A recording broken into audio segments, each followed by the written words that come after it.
Shalom, I'm Messianic Rabbi Zev Porat, and welcome to a special outreach update from Ashdod, Israel. We're living in exciting and prophetic times. There's never been a generation closer to the second coming of Jesus Yeshua than this generation. We're not setting any dates, but we know that the time is near. We know that the veil is being lifted. 2 Corinthians chapter 3, verse 16, and Jews in Israel and around the world are being saved like never before. There is a revival in Israel. There is a hunger in Israel. Not a hunger for food, but a hunger for the Word of God. What the prophet Amos spoke about. Amos, chapter 8, verse 11. The days are coming, declares the sovereign Lord, when I will send a famine through the land. Not a famine of food or thirst of water, but a famine of hearing the words of the Lord, the words of God. And we're living in those times right now. We give all the praise and all the glory to Yeshua the Messiah, the King of Kings and Lord of Lords. We're small people with a big God. For thousands of years, the rabbis have done everything they can to suppress the truth, to hide who the Mashiach is, who the Messiah is, to hide who the King of Kings and Lord of Lords is. So they read the Bible under rabbinic interpretations. So they have books that interpret the Bible and books that interpret the books that interpret the Bible, such as the Zohar, such as the Gemara, such as the Talmud.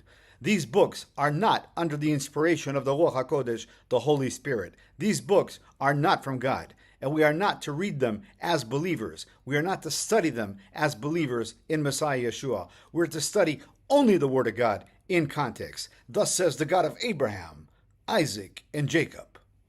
In the midst of the world demonic outpouring, we're seeing that sin is escalated to a higher level. But as sin escalates to a higher level, so does the truth and the gospel come out. And that's what we're seeing here in Israel and around the world. Our ministry, Messiah of Israel Ministries, launches many outreaches every week, south to north of Israel. And we have many follow-ups. Many people are searching for the truth, including rabbis in Israel, synagogue leaders, yeshiva leaders. Many times, some of these follow-ups are a trap. Yad L'Achim, the anti-missionary organization in Israel, founded for one purpose and one purpose only, to deprogram believers and to stop those who don't believe in Yeshua from the truth of the gospel. When we receive contact information and follow-ups, we always have to pray to see, is it a trap? And even if it is a trap, we go and we know that Yeshua will protect us. And many times over the years, people came to meet us as a trap and came out believing in Messiah Yeshua. Praise the Lord. Praise Yeshua. We give him all the glory. Because nothing is more powerful than the gospel of Yeshua. And greater is he in us than the one in the world. We are not afraid to preach to anybody, and we are not afraid in any circumstances if the Holy Spirit send us. The enemy has tried and will continue to try to hide the truth, but you cannot hide the truth. The gospel will go forth. Everything will be revealed. Ecclesiastes 12, verse 14. For God will bring every deed into judgment, along with every hidden thing, whether good or evil. No one can stop the gospel. No one can hide the gospel.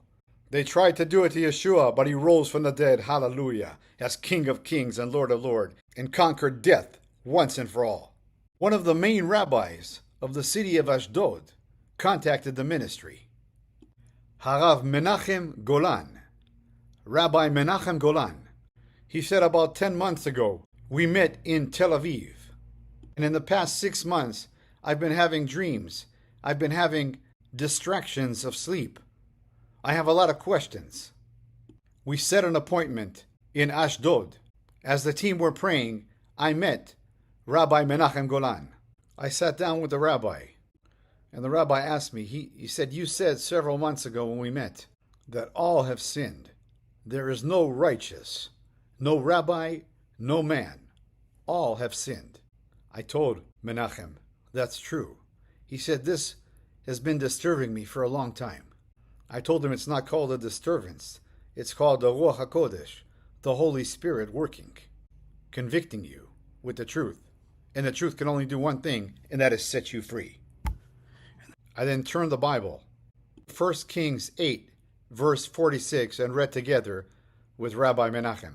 when they sin against you, for there is no one who does not sin, and become angry with them and give them over to their enemies, who take them captive in their own lands, far away or near.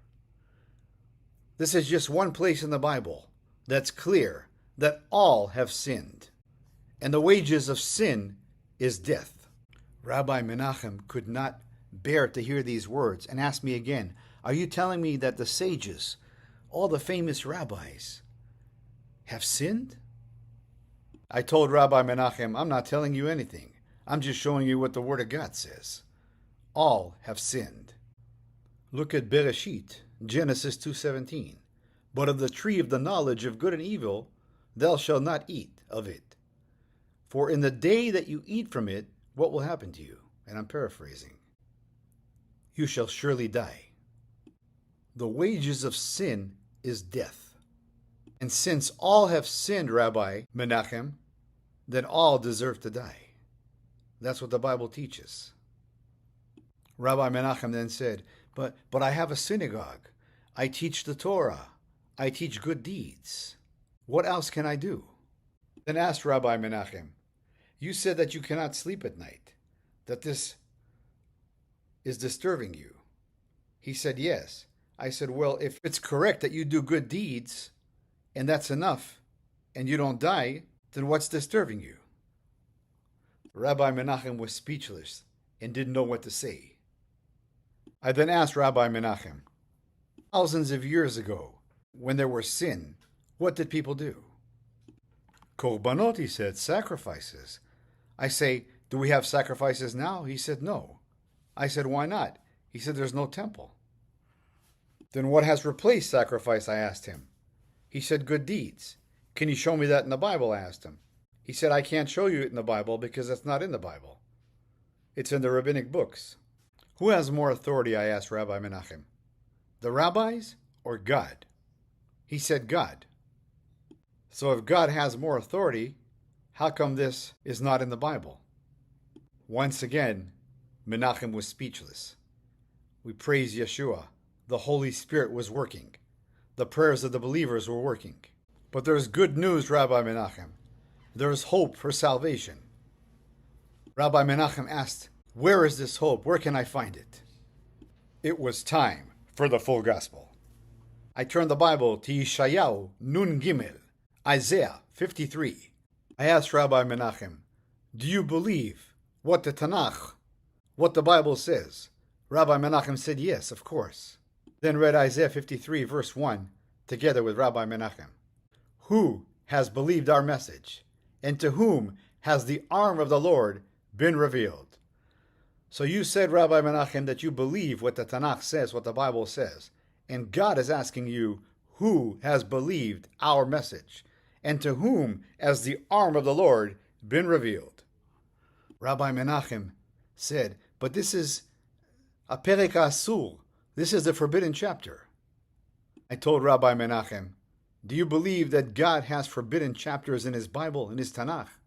Or do you believe that the enemy is stopping you from seeing the truth by forbidding it? Rabbi Menachem did not answer. He just looked at me. I told Rabbi Menachem, there is no such thing as a forbidden chapter. Everything in the Bible that's written by the hand of God, by the Ruach HaKodesh, the Holy Spirit, through his prophets, through his messengers, is to be read and to be obedient. And asked Rabbi Menachem, who can take away our sins? He said, only God. I said, are you sure? He said, yes. I then read Isaiah 53, verses 4 and 5, together with Rabbi Menachem. Surely he took up our pain. He bore our suffering. Yet we considered him punished, by God, stricken, by him and afflicted. But he was pierced for our transgressions. He was crushed for our iniquities. The punishment that brought us peace was on him, and by his wounds, by his stripes, we are healed. So we agree that only God can take away sins, and so this is speaking about God taking our sins upon him. He was pierced for our iniquities. This is exactly why this chapter is forbidden, so you won't see the truth. But the fact that we met many months ago is not a coincidence, because the word coincidence is not in the Bible. It's a divine appointment. The fact that you can't sleep at night is not a coincidence. It's a divine appointment. God is speaking to you. And the fact that you called the ministry and we met today is not a coincidence. It's a divine appointment. Rabbi Menachem was puzzled and asked, Ech ze chol liot? Ech ze chol liot? How can it be that a man will take our sins? I told Rabbi Menachem, we agreed that only God can take our sins. This is speaking about HaMashiach, the Messiah, who is God. I then turned the Bible to Isaiah chapter 7, verse 14. The Lord himself will give you a sign. The virgin will conceive and give birth to a son, and will call him Immanuel. Lachen iten lachem Yehovah Adonai ot, hine ahalma hara, veyoledet ben, vakarat shmo Immanuel. You can see here in the Bible, the Lord has given a sign, and the sign is that a virgin will conceive a son by the Holy Spirit, and his name shall be called Immanuel, God with us. We just read in Isaiah 53 is speaking about that child born to a virgin in Isaiah 7:14. Menachem's leg was now shaking. He had a computer with him, studying rabbinic books. That computer was now turned off. We give all the glory to the King of Kings and Lord of Lords, and he was fully focused on the Word of God. He then had a question. He said, but I have a question, Zev. King David also sinned. I asked Menachem, as a rabbi, as a teacher in Israel, you don't know that he sinned with Bathsheba? Bathsheba in Hebrew? He said, yes, the Bible says that King David said he sinned. It doesn't say that God said he sinned. I asked Menachem, did God punish King David? He said, yes. Why did he punish him? He knew the answer, but he couldn't say it. I said he punished him because he sinned. Read in the Bible that all have sinned. Menachem then said, yeah, but the rabbis teach that Bathsheba already had a divorce from her husband, so it wasn't a big sin. I told Rabbi Menachem, it really doesn't matter what the rabbis say. It really doesn't even matter what I say. It matters only what the Word of God says in context. Does the Word of God say that? He said no. Then it doesn't matter. Many times, people try to cover up other people's sins in order to cover their own sins. Finally, Rabbi Menachem said, you're right. But who is this Messiah? When will he come? I told Rabbi Menachem, he's already come. His name is Yeshua, Jesus, who died on the tree on the cross for your sins. He rose on the third day, and by his blood all who repent and believe have full redemption of sins and eternal life.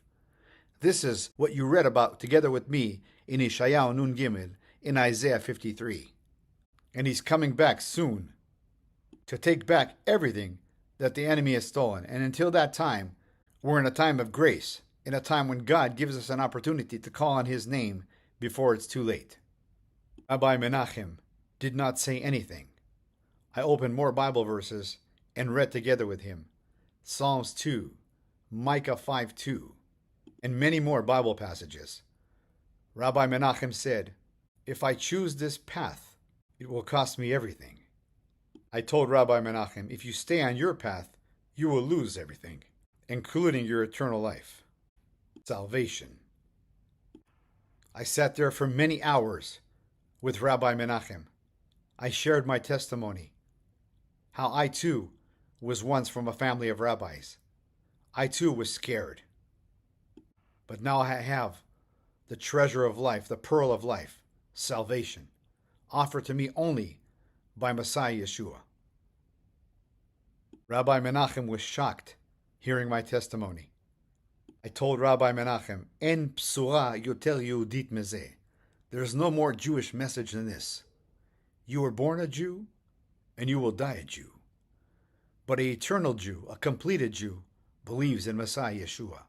All of us have fallen short of the glory, but through him we become righteous. Through him we have eternal life. Moshe Katuv b'Torah, as written in the Bible, in the Torah.